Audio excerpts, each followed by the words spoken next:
മുഹൂർത്തം കഴിയാറായി. അതിനു മുമ്പ് മോതിരം എടുത്ത് അണിയിക്ക. നിർത്തുക.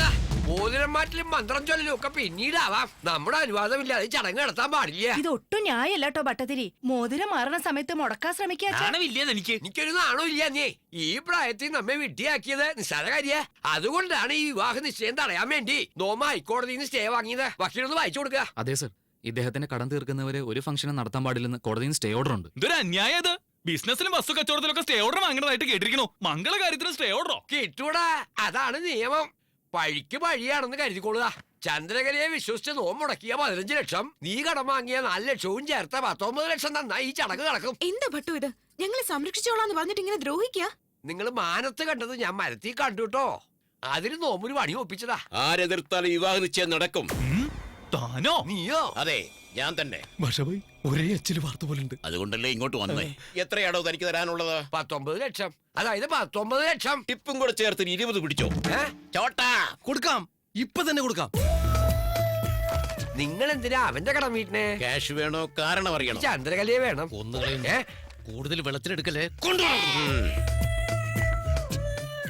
പറയാ ഭാഷാബായി, ഈ സഹായത്തിന് പ്രത്യുപകരമായിട്ട് നോം എന്താ തരേണ്ടേ? നിന്റെ ജീവിതത്തിലെ ചില ദിവസങ്ങൾ. എന്താ വല്ല അതിരാത്ര ഹോമം ഉണ്ടോ? നീ ഒന്ന് അഭിനയിക്കണം. അഭിനയിക്കേ? സിനിമയിലോ മറ്റോ ആണോ? നിന്നെ പോലെ വേറൊരുത്തനുണ്ട്. അവന്റെ പ്രവൃത്തികൾക്ക് നീ എങ്ങനെ ബലിയാടായോ അതുപോലെ ഞങ്ങളുമായി. കേട്ടില്ലേ മുത്തശ്ശി? എന്നെ പോലെ വേറൊരുത്തനുണ്ടെന്ന് പറഞ്ഞപ്പോ വിശ്വസിച്ചില്ലാലോ. അതിലെന്താ ഇത്ര അതിശയിക്കാൻ? ഈ പ്രപഞ്ചത്തിൽ ഒരാളെ പോലെ 7 പേരുണ്ടെന്നാ പറയണേ. ഇപ്പൊ 2 പേരുടെ കാര്യം നോക്കിയാൽ മതി അമ്മൂമ്മ. ഒന്ന് പറഞ്ഞു കൊടുക്കും ഭാഷാബായി. ഇവന്റെ ബോസ് കൽക്കട്ടയിൽ ഒരു വലിയ ഡോണ. അയാളുടെ കയ്യിൽ നിന്ന് രക്ഷപ്പെട്ടവനാണ് അവൻ. അവൻ പറഞ്ഞാൽ ഇവനാണോ? അല്ല, നിന്നെ പോലെ ഇരിക്കുന്നവൻ. ഓഹോ. അവനെ എത്തിച്ചില്ലെങ്കിൽ ഇവനെ കൊല്ലുമെന്ന് പറയുന്നു അവൻ. അവൻ പറയണത് എന്റെ അപരനെയാണോ? അല്ല, ഇവന്റെ ബോസ്. ആദ്യം പറഞ്ഞ അവൻ എന്നെ പോലെ ഇരിക്കുന്നവനാണെങ്കിൽ രണ്ടാമത് പറഞ്ഞ അവൻ ആരാ? ആദ്യം പറഞ്ഞത് നിന്നെ പോലെ ഇരിക്കുന്നവനെ, ഇപ്പൊ പറഞ്ഞത് ഇവന്റെ ബോസിനെ. ഓഹോ, അപ്പൊ അവൻ എന്ത് പറ്റിയെന്നാ പറയണേ? ഏതവൻ? ഏതോ ഒരു മറ്റവൻ. അവന്റെ കാര്യം അവന്റെ മറ്റോ കാര്യം പിന്നെ പറയാം. അനിയന്റെ കൂടെ ഒന്ന് വരുമോ? എന്താ ചെയ്യണ്ടേ? അവനെ പോലെ അവിടെ വന്ന് അഭിനയിക്കണം. വേണമെങ്കിൽ ഒരു 30 കൂടി വാങ്ങിച്ചോ. 30,000 അയ്യേ, ലക്ഷങ്ങളാ. ലക്ഷങ്ങളാ? എന്താടാ, പണം കണ്ടപ്പോ നീ മതി മറന്നുവോ? എന്റെ അമ്മേ, എത്ര പൂജയും ഹോമവും കർമ്മവും നടത്തിയാലോ ഇത്രയും കാശ് കിട്ടുക? അപ്പോ പണത്തിന് വേണ്ടി നീ എന്റെ കുട്ടിയെ വിൽക്കുക? ആകെയുള്ള ഒരു ആണ്ടരിക്ക് എന്തെങ്കിലും സംഭവിക്കാ? ഒന്നും സംഭവിക്കില്ല അമ്മൂമ്മേ, പേടിക്കണ്ട, ടെൻഷൻ അടിക്കണ്ട. അനിയ, നീ അവിടേക്ക് വന്ന് ഒരു 3 വാക്ക് പറഞ്ഞു. ശരി, 3 വാക്ക്. അതല്ലാതെ അവിടെ വന്ന് എക്സ്ട്രാ ഒരു വാക്ക് പോലും നോം പറയില്ല. അത് മതി. പക്ഷെ നമുക്ക് ഈ ഗെറ്റപ്പ് ഒക്കെ ഒന്ന് മാറ്റണം. ഒരു വേഷം കെട്ടി പോയില്ലേ? ആടാതെ പറ്റോ? ആട് തന്നെ. എന്താണ് നീ പറയുന്നത്? അതെ അണ്ണാ, ഞാൻ അവനെ തന്നെ ഇങ്ങ് പൊക്കി നോക്ക്. Alright, he's Chari. He's gonna set a brand new story. See, alright, he's Chari. He's gonna set a brand new story. എന്നെ പറ്റിച്ചിട്ട് കടന്നു കളയലടാ. എങ്ങോട്ടാണ് നീ പോയത്? എന്തൊക്കെ നീ ചെയ്തേ? എന്തായിരുന്നു നിന്റെ പ്ലാൻ? അറിയില്ല, ഓർമ്മയില്ല, മറന്നിരിക്കണു. എന്താടാ അത്? അത് അണ്ണാ കിട്ടിയ വഴി തലക്കിട്ടൊന്നും കൊടുത്തു. അപ്പൊ തുടങ്ങി ഈ 3 വാക്കല്ലാണ്ട് വേറൊന്നും പറയുന്നില്ല. അണ്ണൻ കൂടുതൽ ശല്യപ്പെടുത്തി അതും കൂടി അവൻ മറന്നു. ബാബുജി, ഇവനെ കണ്ടിട്ട് എനിക്ക് എന്തോ ഒരു സംശയം. അവൻ തന്നെയാണോ? എടോ, നിങ്ങളൊന്നും മിണ്ടാതിരിക്കുന്നുണ്ടോ? എല്ലാത്തിലും കൊണ്ട് തല്ലിയിട്ടോളൂ. താൻ അത്രയ്ക്ക് വലിയ മിടുക്കനാണെങ്കിലേ തന്നെ പോലെ തന്നെ ഇരിക്കുന്ന വേറൊരുത്തനെ താങ്കോട്ട് കാണിക്കേ. അണ്ണാ, ഇയാൾ പറയുന്നൊന്നും കേൾക്കരുത് കേട്ടോ. ഇയാളെ പറഞ്ഞുവിട്. അതല്ലടോ. ദേവി ഇത് മനുഷ്യനെ ഉപദ്രവിക്കല്ലേ. അണ്ണാ, നമുക്ക് വേണ്ടതാരാ? ഇവൻ. മേദ്രി ചോദിച്ചാ ഇവനെ കാണിക്കണം, അതുപോലെ. ഇവനോട് സംസാരിക്കണമെന്ന് പറഞ്ഞ് ഇവന്റെ അച്ഛൻ അടിക്കടി എന്നെ ഫോൺ ചെയ്തോണ്ടിരിക്കുക. ഇതുപോലെ ഇവൻ അറിയില്ല, ഓർമ്മയില്ല, മറന്നുപോയി എന്ന് പറഞ്ഞാൽ എങ്ങനെ ശരിയാവും? ഇവനെ ഒരു 3 വാക്കൂടെ പഠിപ്പിച്ചാലോ? ട്രെയിനിങ്ങോ? അതെ, ഏത് പൊട്ടനെയും ട്രെയിനിങ് കൊടുത്ത് ശരിയാക്കാം. അതിന് നീ ആരാ? ഇവന്റെ ലോക്കൽ ഗാർഡിയൻ ഞാനാ. ലോക്കൽ ഗാർഡിയനോ? ഒന്ന് നിർത്ത്. എന്റെ അമ്മോ, നിങ്ങളെ കൊണ്ടൊക്കെ ഞാൻ തോറ്റു. അണ്ണാ, ഇവനെ പഠിപ്പിക്കണോ വേണ്ടയോ? എന്തെങ്കിലും ചെയ്ത് തുലക്കേ. ബേട്ടാ, കം. നടക്ക്. മോനെ പൂജാരി, സാഹചര്യങ്ങളുടെ കിടപ്പ് മനസ്സിലാക്കി 3 വാക്കുകൂടി പറഞ്ഞാൽ മോന് കോടി പുണ്യം കിട്ടും. പേയ്മെന്റ് കഴിഞ്ഞിട്ട് മേടിച്ചല്ലേ? മറന്നു പോയിരിക്കണു. അവിടെ പറയേണ്ട കാര്യം നമ്മളോട് പറയുന്നത്. ഇവൻ കാശിന്റെ കാര്യത്തിൽ വലിയ ആക്രാന്തമുള്ളവനാ. കാശുണ്ടെങ്കിലേ ഇക്കാലത്ത് ജീവിക്കാൻ പറ്റൂളേ. അപ്പൊ 3 വാക്കുകൾ തരാന്നേ. കൊടുക്കടാ. ഓ, കൊടുത്തേക്കാം. മേജർ സാബ്, മോനെ മോനെ എന്ന് പറഞ്ഞ് വിലപിക്കാറില്ലേ? ഇതാ നിങ്ങളുടെ മോൻ. നരസിംഹ, സുഖമാണോടാ മോനെ? എനിക്ക് സുഖം തന്നെയാണ്. അങ്ങയ്ക്കും സുഖം തന്നെയല്ലേ അച്ഛാ? എനിക്ക് കുഴപ്പമൊന്നുമില്ല. ഇവരാരും നിന്നെ ഉപദ്രവിക്കൊന്നും ചെയ്തില്ലല്ലോ. എനിക്ക് സുഖം തന്നെയാണ്. അങ്ങയ്ക്കും സുഖം തന്നെയല്ലേ അച്ഛാ? എന്താടത്? ഇവൻ ഈ 2 വാക്ക് മാത്രമേ പറയുള്ളൂ. 3ാമത്തെ ഒരെണ്ണം ഉണ്ടെണ്ണ. അവൻ പറയലോ അല്ലേ ഭാഷാബായി? മറന്നു കാണുമെന്നാ തോന്നുന്നേ. ഓർത്തോളുമായിരിക്കും. നരസിംഹ, നിനക്ക് എന്തെങ്കിലും പ്രശ്നമുണ്ടെങ്കിൽ എന്നോട് പറ. ശരി അച്ഛാ, അച്ഛൻ പറയുന്നത് പോലെ തന്നെ ചെയ്യാം. വേണ്ട, 3ാമത്തതും പറഞ്ഞു. അവൻ വീണ്ടും ആദ്യം മുതൽ തുടങ്ങും. ഇവനെന്താ ഇങ്ങനെ സംസാരിക്കുന്നത്? ഇവനും തന്നെ പോലെ മെന്റലായി. ഓരോ ദിവസം ഓരോരോ രീതിയിലാണ് അവന്റെ സംസാരം. മേജർ, നിങ്ങൾ എത്രയും പെട്ടെന്ന് ഈ വർക്ക് ഫിനിഷ് ചെയ്യുന്നു, അതാണ് എല്ലാവർക്കും നല്ലത്. ഓക്കെ, ഓക്കെ എന്റെ മോനൊരു പോറൽ പോലും ഏൽക്കരുത്. ഞാൻ ഏറ്റു ബൈ.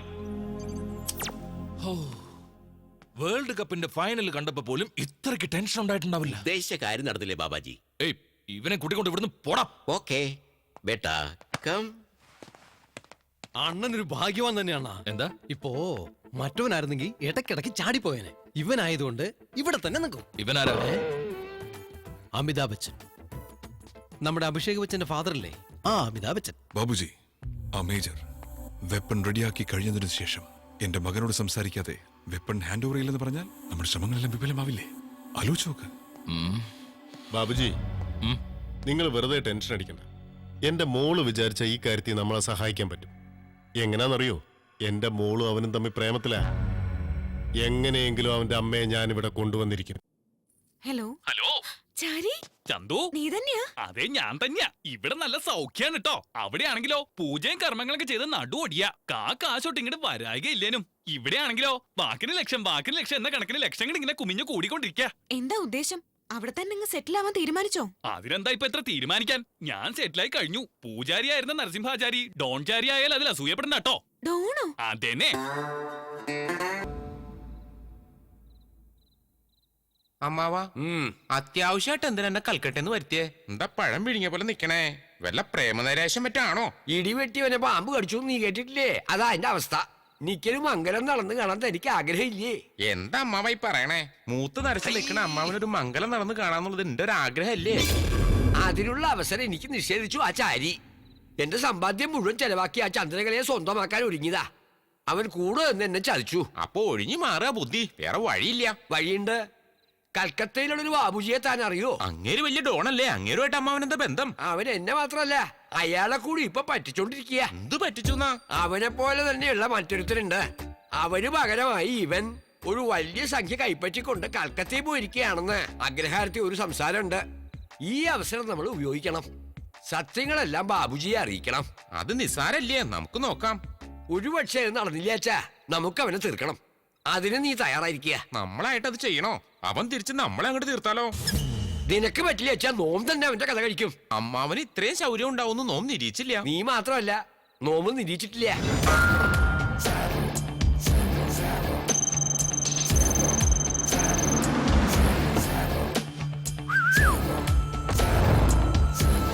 തീർന്നു വന്നോടി. ഓ എന്താ ഒരു പുജ്ഞം. എന്തായാലും ശാന്ത നൈറ്റ് ഡ്യൂട്ടിയാ? Thank U.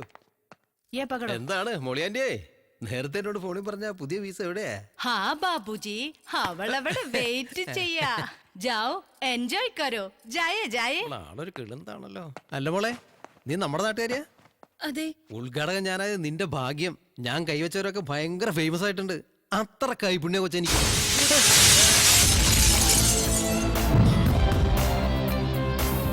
ഇത് ഒറിജിനലോ ഡ്യൂപ്ലിയോ? ഏയ് ആരാ നീ? ഒറിജിനലാ. എന്റെ പൊന്നനിയാ, ഞാനിവിടെ ഒരു ഉദ്ഘാടനത്തിന് വന്നാ. ഈ അടിയും പിടിയും നമുക്ക് ശരിയാവില്ല. എന്നാ ഞാൻ പോട്ടെ. എന്റെ അച്ഛനുള്ള ഐലൻഡ് ഏതാടാ? സത്യമായിട്ട് എനിക്കറിയില്ല. എനിക്കെന്നല്ല, ആർക്കും അതറിയില്ല. പരമരഹസ്യമാക്കി വെച്ചിരിക്കുവോ അണ്ണൻ ആ സ്ഥലം. ധനരാജിന് മാത്രമേ ആ സ്ഥലം അറിയൂ. എന്നെ വിശ്വസിക്കേ. ആ ധനരാജ് ഇപ്പൊ എവിടെ ഉണ്ട്? അവൻ എവിടെ ഉണ്ടാവും ആർക്കും അറിയില്ല. പക്ഷേ എല്ലാ വെള്ളിയാഴ്ചയും സൈക്ലോൺ പബ്ബിൽ വരാറുണ്ട്. അവിടെ വെച്ച് നിങ്ങൾക്ക് അവനെ പിടിക്കാൻ പറ്റും. എന്നെ വിട്ടേക്കനിയ. ഇനി ഒരുപാട് ഉദ്ഘാടനങ്ങൾ നടത്തണമെന്ന് ആഗ്രഹമുണ്ടേ. അമ്മേ മഹാമായി, ഇവന്മാര് രണ്ടുപേരാണെന്നുള്ള ഭീകരസത്യം അണ്ണനെങ്ങാനും അറിഞ്ഞ അതോടെ എന്റെ കട്ടയും പടവും മടങ്ങും. ആ ബാബുജിയുടെ അഡ്രസ് പിടിച്ചോളാ.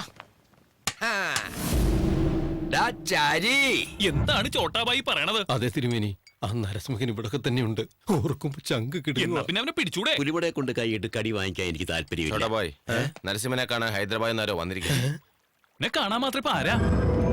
ഗുരുദേവ അവിടെന്നോ? നിന്റെ വേഷപ്പകർച്ച ഗംഭീരായിട്ടുണ്ടോ? Thank you Gurudeva.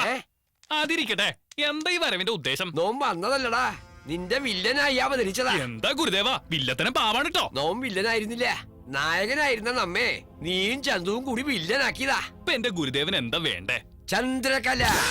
അപരാധം അപരാധം, ഞങ്ങളുടെ നിശ്ചയം കഴിഞ്ഞതല്ലേ? സത്യം പറഞ്ഞില്ലെങ്കിൽ നിന്റെ ശ്രാദ്ധം നടത്തേണ്ടി വരും. ഏത് സത്യം? നീയല്ല എന്നുള്ള സത്യം. നിന്നെ കാശ് തന്ന് വിലക്കെടുത്താന്നുള്ള സത്യം. ഈ കാര്യം ബാബുജിയുടെ ചെവിയിലെത്തിയ എന്താ സംഭവിക്കാന്നറിയാലോ? അത്രയ്ക്ക് അങ്ങോട്ട് വേണോ ഗുരുദേവ? വേണമെന്ന് തന്നെയാ. മനസ്സ് മാറ്റില്ലേ? കൗപീനം മാറ്റിയാലും തോന്നും നമ്മുടെ മനസ്സ് മാറ്റില്ല. ശരി, നിക്ക് ഒരു നിമിഷം സമയം തരിക. എടുത്തോളുക. എന്തുവാടാ ദേ ഗുരുദേവൻ എന്നോട് പ്രതികാരം ചോദിക്കാൻ വന്നിരിക്കുക. ബാബുജിയോട് പോയി സത്യമൊക്കെ പറയോത്രേ. അവനെ ഇപ്പൊ തന്നെ അങ്ങ് തട്ടിയേക്കാം. തടയരുത്. കൂൾ ഇപ്പൊ നമുക്ക് വെറുതെ എടുത്തുചാട്ടമല്ല, ബുദ്ധിയാണ്. വരാൻ പാടില്ലാത്തടുത്ത് വരാൻ പാടില്ലാത്ത സമയത്ത് അവൻ വന്നു. ഇനി അവൻ തിരിച്ചു പോകരുത്. ഗുരുദേവ, ബാബുജിയുടെ വലങ്കൈയായ ഭാഷാബായി അകത്തേക്ക് വിളിക്കുന്നുണ്ട്. അങ്ങോട്ട് ചെല്ലുക, എന്നിട്ട് മൊത്തം അങ്ങോട്ട് പറയാ. ചന്ദ്രകലയെ മാത്രം കിട്ടില്ല. നീ തുനിഞ്ഞിറങ്ങിയിരിക്കാനല്ലേ? നോമ്പ് കാണിച്ചു തരാം. നമസ്കാരം ഉണ്ട്. ആ കഥ കടയ്ക്ക് പറഞ്ഞോളൂ. ഇപ്പൊ ഒരുത്തം പുറത്തേക്ക് പോയില്ല.